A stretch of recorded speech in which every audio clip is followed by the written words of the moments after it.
Hey, what up, everybody? This is Stevie Breach coming to you live from the Wrestle Center here. Got an unboxing for you just by looking at that right there. I'm sure you already know what the unboxing is going to be. No real surprise. I think everybody busted one of these open yesterday. Very, very cool stuff. I just threw it on the ground. Here's the shirt right there. That can only mean one thing. We got the Jericho Dvd Pack. Oh my gosh, not going to spend a lot of time on this because everybody in the world busted one of these open yesterday, but there it is. This is the DVD I think everybody in the world has been looking for. Look at that DVD art right there on the cover, the way it shines off of there. I can't wait for this. Hopefully I can watch a lot of this tonight. I'm probably going to bust through the matches first. The matches are what I'm most excited for on here. Also the Jericho documentary. This shirt is a re-release. I'm actually sort of upset that it doesn't say Jericho-holic on there. They just stopped at the Jericho Hall, but that's PG for you. So this is Stevie Breach, excited. Gonna go bust this sucker open and check it out. Yeah, come on. Hey, what is up, everybody? This is Stevie Breach coming to you here today. I got a chance to watch a documentary on the WWE Network. This was Breaking the Code, the Chris Jericho story. And I can remember that at the time this came out, which I believe was 2010, maybe 2011, I thought that it was the best WWE documentary of the year that year. And I can honestly tell you that it does live up. I do think that at that point it was a good time to make a documentary on Chris Jericho, from his times in WCW, his times wrestling for WWE. At that point he had left, and this was one of his first returns to come back to wrestling. And I think that honestly in 2009, 2010, he was peaking pretty well. And I know that a lot of people, every single time that Jericho makes a run, whether if it's for a few months, whether if it's for a year, people try to rank those runs on where they think it is in the company. But, you know, when Jericho was sort of wearing the suit, he was teaming with Edge, and that turned into him turning into Big Show. He really was an awesome competitor, where he basically was the first guy to be able to wrestle on both shows. Because of him holding the tag titles, he would wrestle on Monday Night Raw. He would wrestle on SmackDown, mostly as a singles competitor. So you get to see the best of both worlds with Chris Jericho. I thought that it was a very fun time. And Chris Jericho's story is something that really needs to be told, because this is a guy that sort of pushed hard and never gave up to get to a place in the wrestling business. Talks about him growing up. His dad played for the New York Rangers, was a hockey player.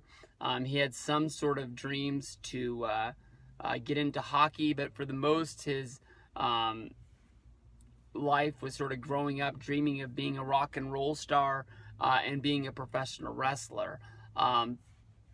He got into music at a young age, where he basically had a band that would play, you know, after school and sort of get some gigs and things like that. But he didn't actually fulfill his dream of getting into wrestling until he was, I believe, 19 or 20 years old. What had happened was that he was watching Canadian Stampede Wrestling, and at the end of it, they said the Hart Wrestling school was taking applicants, so he wrote a letter, and they said that at 17 they would not accept him until he was 18. So basically he enrolled himself in community college, where he you know, got into a group of classes that, you know, taught him about, you know, interpretive writing, talked about, you know, just performing in front of a camera. And a lot of these skills that he used were really good for him to get into wrestling and use those skills down the road. It actually ended up being pretty smart for him.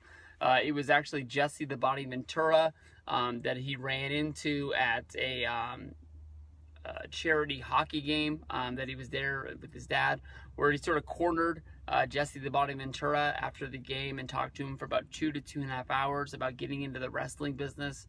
And he really felt that's what he wanted to do. When he ended up signing up to go to the Hart Wrestling School, he found out that the Hart Wrestling School sort of really wasn't what it was cracked up to be. He believed that, I think he said it was Keith Hart, one of the brothers. I know Owen, I know Brett. I know the one guy that was a referee at WrestleMania 26. I know the two guys that tagged with them at Survivor Series.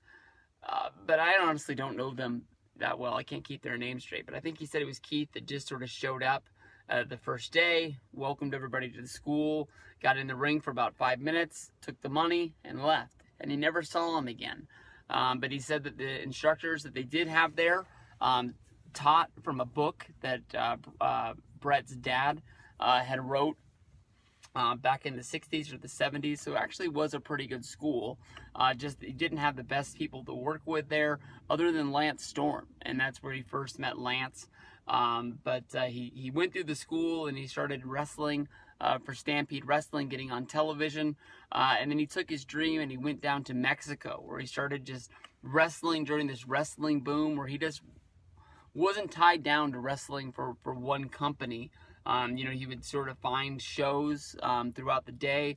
He said that if you tried your best and ran from town to town, you could wrestle on 3 shows at once. And that's basically where he got his first start before taking off and wrestling in Japan. He wrestled in a company there called War, which I've heard a lot about, but I don't really think I've ever seen anything from there. And if I have, I didn't know it. But War sort of had an agreement with New Japan Pro Wrestling where, you know, the big stars from New Japan would come in and wrestle at War, and that would give him a lot of exposure. There was people in the States like Jim Cornette and Paul E.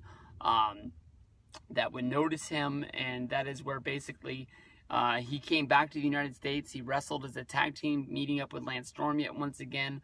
Wrestling as the Thrill Seekers in Smoky Mountain Wrestling. He said that they brought their sort of Japan style to Smoky Mountain, which was a different kind of style, having Southern wrestling, which they sort of. I don't think he called it lazy, but I think he called it laid back.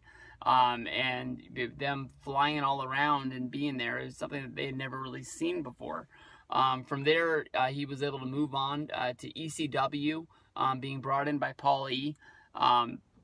And he didn't wrestle for ECW all that long. People always think of Chris Jericho as one of the alumni that came through there.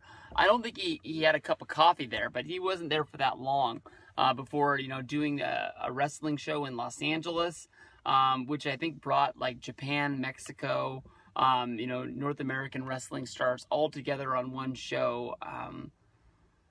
He called it like a peace treaty or something like that, but basically that is where Eric Bischoff ran into him and basically said that he knew who he was, and within 30 seconds offered him a job. That's where Chris Jericho found himself being put on Monday Nitro on TNT and being seen all over the world. He said that when he came in, he liked the fact that he was working for WCW. He had a high-profile, really good gig, but his character was this sort of just goody two-shoes, good guy. They showed a clip of him losing, or I apologize, him winning a match against Alex Wright on Monday Nitro, but not being satisfied with the way that he won the match, because I believe the referee was out of position and didn't see some sort of disqualification or something like that. So he actually, in the interview, awarded the match to Alex Wright to make right and still be the good guy. And he came really, really bored with that, and actually pitched the idea of being a bad guy, you know, where he'd be able to, you know, get more exposure and get more out of his matches by developing his character, something that a lot of the cruiserweights didn't really do at the time. And that's when he started, you know, whining after his matches, crying, ripping up Dave Penzer's tuxedo. And, you know, when he got the cruiserweight belt again, he just really took off. That's when he started asking, you know, Eric Bischoff if he could have a promo either before or during his match, and he would give him 30 seconds here or there along the way.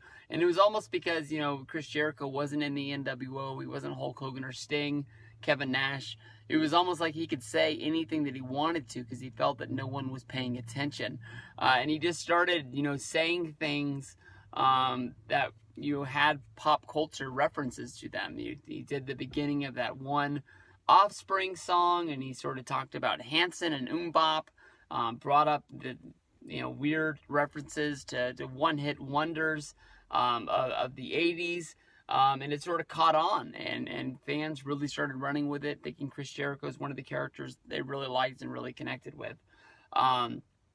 Jericho sort of pushed and pushed and pushed, and one of the breaking points for him in WCW was a sort of makeshift TV feud between him and Goldberg, which Goldberg really wasn't even involved in.